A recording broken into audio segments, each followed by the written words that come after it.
हाय, मैं हूँ सुधा मूर्ति और मेरे कहानी घर में आपका स्वागत है। आज की कहानी है Sukeshini and the lake demon. बहुत दूर पहाड़ों से घिरे एक छोटे से गांव में रहती थी प्यारी सी सुकेशिनी।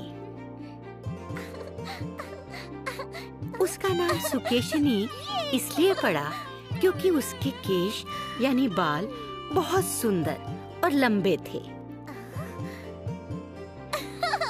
सुकेशिनी अपनी माँ ललिता और कुछ भेड़ों के साथ रहती थी।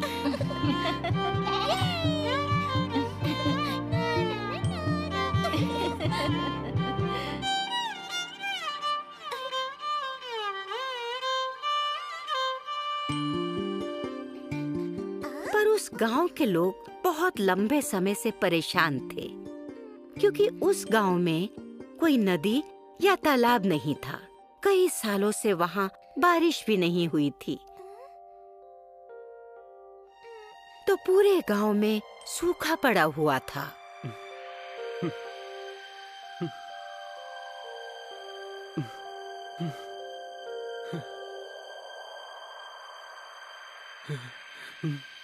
काका, कुछ चावल मिल जाता तो। अब चावल भी खत्म, बारिश नहीं तो फसल नहीं। माफ करना ललिता।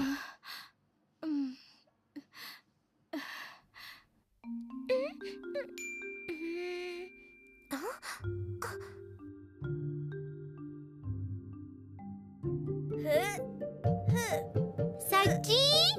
सच्ची? पानी मिला क्या? हाँ सुकेशनी, बहुत दूर जाने पे थोड़ा सा पानी मिला, वो भी गंदा।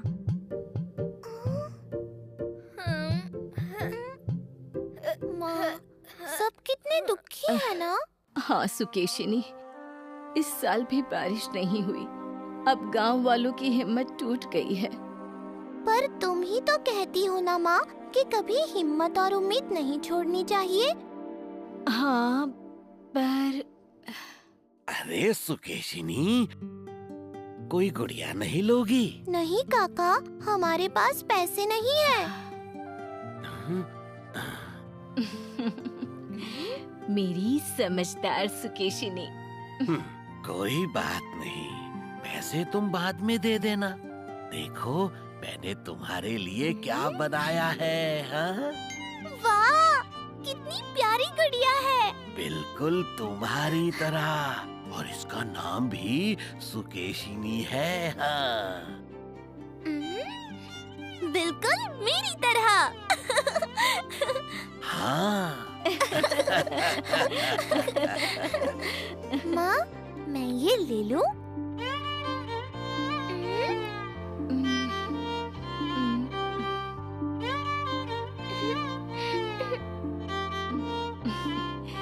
ले लो, मैं बाद में पैसे दे दूंगी।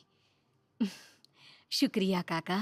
कोई बात नहीं ललिता, हमारी प्यारी गुड़िया पर ऐसी कई गुड़िया ने उछावर। ये तो पूरे गांव की चहेती है। हाँ।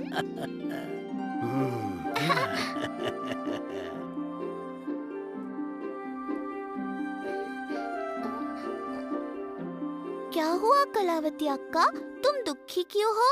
आज कोई बाल बनवाने या कटवाने नहीं आया क्या? हाँ? अरे सुकेशिनी, मेरा मन तो तुम्हारे सुंदर बालों को देखकर ही खुश हो जाता है। इन्हें किसी की भी नजर ना लगे। ये! तुम चिंता मत करो कलावती अक्का, देखना एक दिन हमारे गांव में पानी आएगा, फिर सब ठीक हो जाएगा।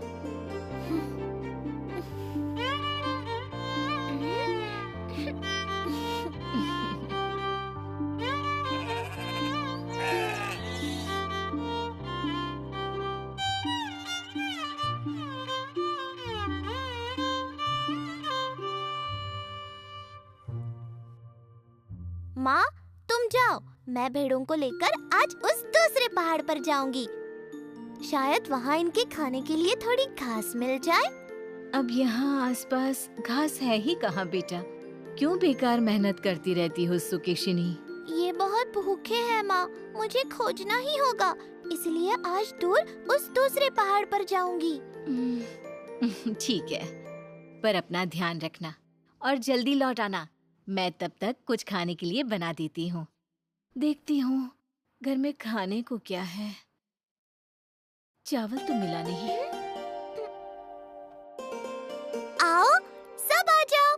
आज तुम्हारे लिए खाना खोजने की एक नई जगह चलेंगे। चलो पहाड़ों के उस पार, जहाँ पे झरने बहते हजार, मीठा पानी मिले जहाँ, घास हरी है यहाँ वहाँ, पेट भर के खाए हम, नाचे सब ही धमक धम, धमक धम, भाई धमक धम। पेड़, वो भी हरे हरे पत्तों से भरा।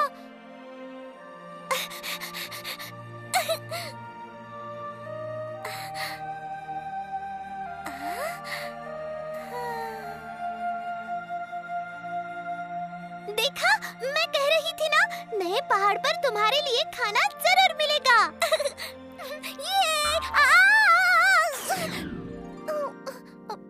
देखो, यहाँ ये बेल है, इसे तुम खा सकते हो। रुको, मैं निकालती हूँ। अरे, ये तो बहुत अंदर तक धसी हुई लगती है, निकल ही नहीं रही।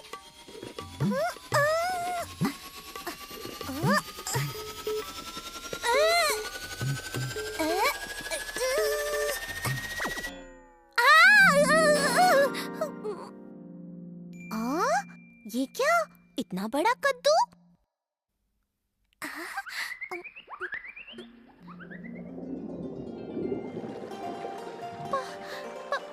पानी, यहाँ जमीन के नीचे पानी है। ये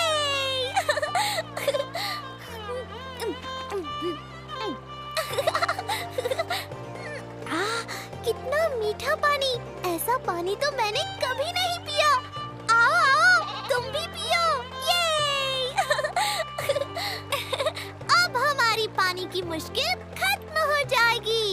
यहाँ पानी है। मैं सबको बताऊंगी, गांव वाले कितने खुश हो जाएंगे। ये अब हमें पानी की कमी कभी महसूस नहीं होगी। ना तुम्हें घास की, ना हमें फल और सब्जियों की।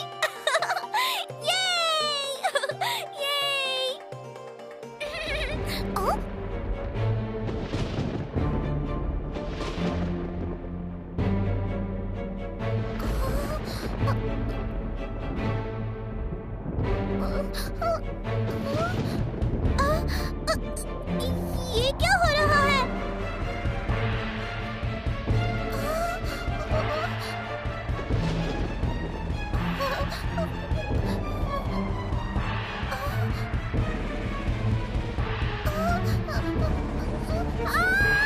नहीं, बचाओ!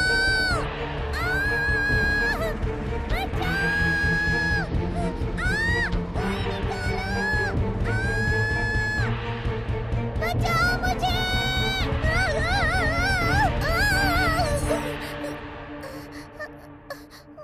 ओ माँ, पहाड़ के इस तरफ तो इतनी बड़ी झील है।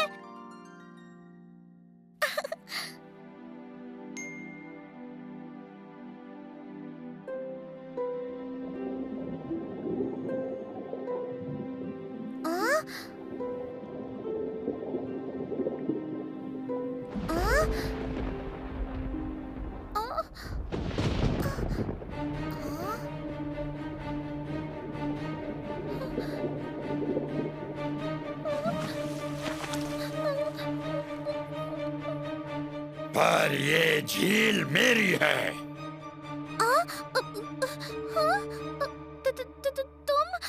तुम कौन? मैं जलदानव खोजा। और तुम चुटकी से लड़के, तुम्हारी हिम्मत कैसे हुई मेरा छुपा हुआ ठंडा मीठा पानी पीने की? तुम्हारा पानी? हाँ, मैं यहाँ का स्वामी हूँ। ये पहाड़ मेरा है और यहाँ का पानी भी, समझे? और ये झील? ये झील भी मेरी है। और वो पहाड़ पहाड़ के ऊपर जो पेड़ है वो भी मेरा है। और उस पे लगी बेल वो भी मेरी है। और वो कद्दू वो भी मेरा है। उसके नीचे निकलने वाला पानी भी मेरा है। सब मेरा है, सब। जलदानव खोजा जी, मेरे गांव में बिल्कुल पानी नहीं है। अगर तुमने गांव में किसी को भी ये बताया कि यहाँ पानी है तो तुम्हारी खैर नहीं। अगर यहाँ कोई भी पानी ढूंढता हुआ आया तो मैं तुम्हें खोज निकालूंगा और इस जेल में डुबा दूंगा, समझे? ये लंबे लंबे बाल झील में तैरते नजर आएंगे, याद रखना। अब निकलो यहाँ से।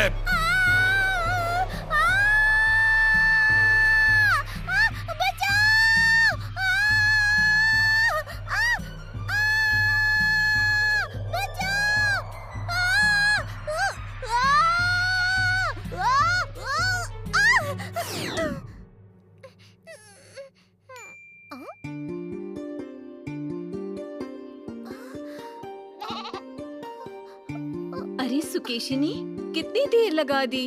मैं कब से राह देख रही हूँ बेटा। हाँ? क्या हुआ? कुछ हुआ है क्या बेटा? हाँ, लगता है मैं सपना देख रही थी माँ। अच्छा सपना जो बाद में बुरा हो गया। अरे ये इतना बड़ा कद्दू कहाँ से मिला तुम्हें? ये वहाँ पहाड़ पर। और माँ, वहाँ पहाड़ पर ना बहुत बहुत क्या? कुछ नहीं, बहुत भूख लगी थी। मतलब लगी है। देख, अब तो मैं इसी कद्दू का शोरबा बनाऊंगी। कितने दिनों बाद कुछ अच्छा खाने को मिलेगा। चलो। अब सुकेशनी जानती थी कि वो एक सपना नहीं था, पर वो खोजा के डर के मारे किसी को ये बता नहीं सकती थी कि उस पहाड़ पर पानी है। वो पानी जिसकी उस पूरे गांव को बहुत जरूरत है। और इसी तरह कई दिन निकल गए। सुकेशनी गांव में पानी की समस्या और लोगों की परेशानी देखकर दुखी होती रही।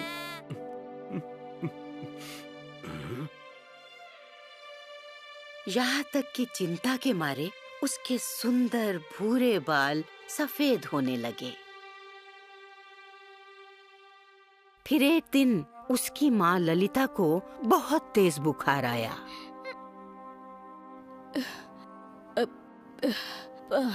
पानी पानी। हाँ माँ, मैं लाऊंगी पानी।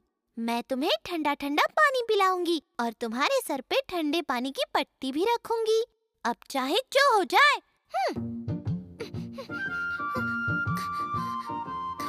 सुनो सुनो, सब सुनो। मुझे पास ही पानी के झील के बारे में पता चला है। सब यहाँ आओ, मेरी बात सुनो। पानी? झील? पास में? ये क्या कह रही है? कहाँ? ये क्या कह रही हो सुकेशिनी? मैं सच कह रही हूँ काका।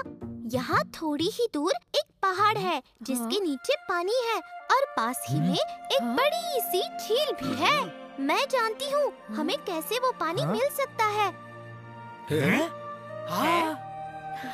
पर वहाँ पर एक बहुत ही खतरनाक जलदानव खोजा रहता है और वो नहीं चाहता कि हम उस पानी को छुए। उसने मुझे कहा कि अगर किसी को मैंने उस पानी के बारे में बताया तो वो मुझे उसी झील में डुबो देगा। अयो, तो फिर तुम ये अम्मू को क्यों बता रही हो सुकेशनी?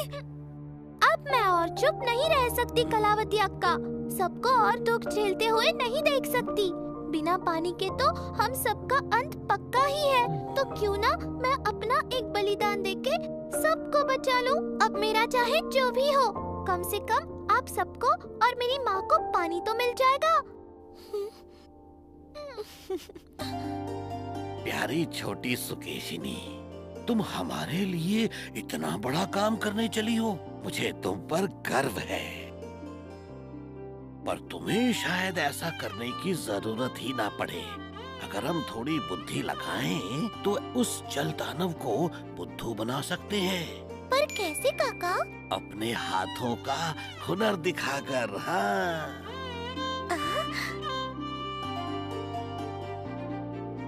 फिर क्या था, गांव के लोगों ने मिलकर सुकेशनी की माँ ललिता को ठीक करने में मदद की और सुकेशनी ने गांव वालों को उस पहाड़, उस पेड़ से लगी बेल और उस कद्दू के बारे में सब विस्तार से बताया। कैसे उस कद्दू के नीचे से पानी निकला और कैसे खोजा ने उसे धमकी दी कि उसके लंबे बाल झील में तैरते नजर आएंगे। और जल्दी ही सूझबूझ से गांव वालों ने एक योजना बना ली। एक काम तो हो गया। गांव के बीचों बीच पानी इकट्ठा करने के लिए टंकी बन गई और पहाड़ से टंकी तक हमने चुपचाप नहर भी बना दी है, पानी को यहाँ तक लाने के लिए। अब बस एक आखिरी काम बचा है ना काका?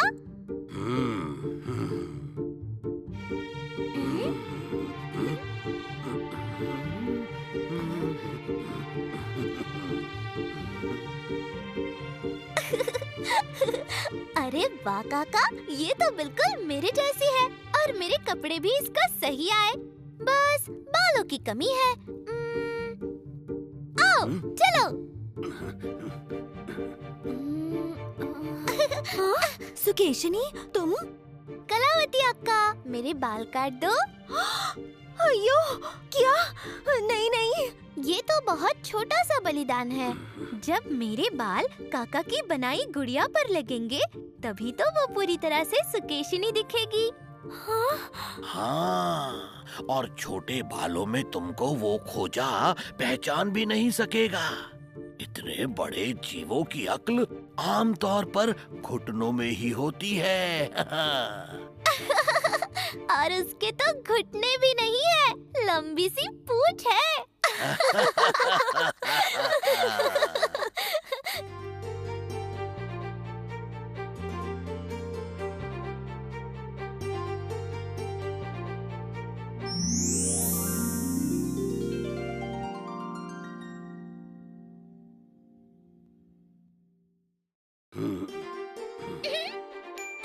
हाँ, अब हम पूरी तरह से तैयार हैं।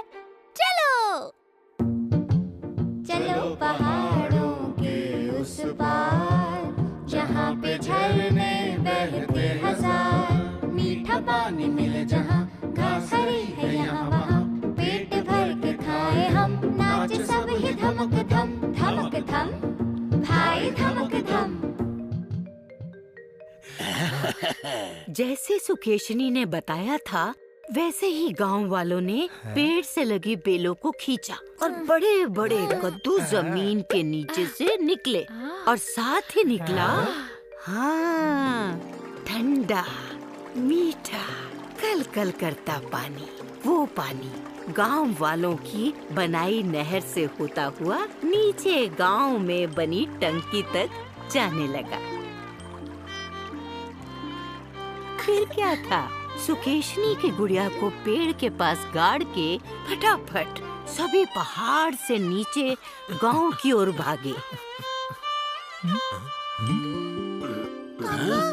वो देखो। तभी पहाड़ पर घने काले बादल छा गए, जोरदार बिजली कड़कने लगी और फिर बवंडर आया। वो बवंडर सुकेशनी की गुड़िया को उठाकर पहाड़ के पीछे ले गया।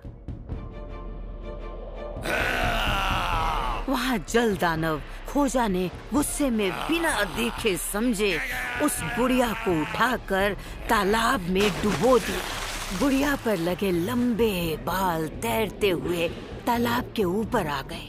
तब खोजा को शक हुआ कि कहीं नन्ही सुकेशनी ने उसे बेवकूफ तो नहीं बना दिया। गुस्से से हाथ पैर पटकते हुए खोजा गांव पर आक्रमण करने ही वाला था कि अचानक उसे लगा कि गांव वाले ये सोचकर उस पर कितना हंस रहे होंगे कि एक छोटी सी बच्ची ने इतने बड़े जल दानव को बेवकूफ बना दिया। इस सोच से शर्मिंदा होकर खोजा चुपचाप वहाँ से कहीं और दूर, बहुत दूर चला गया।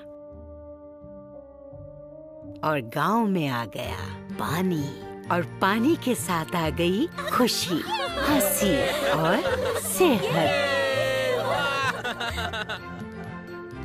और वक्त के साथ सुकेशनी के बाल फिर से लंबे हो गए, इस बार और घने और चमकदार। आखिर इतनी हिम्मत का फल तो सुकेशनी को मिलना ही था ना।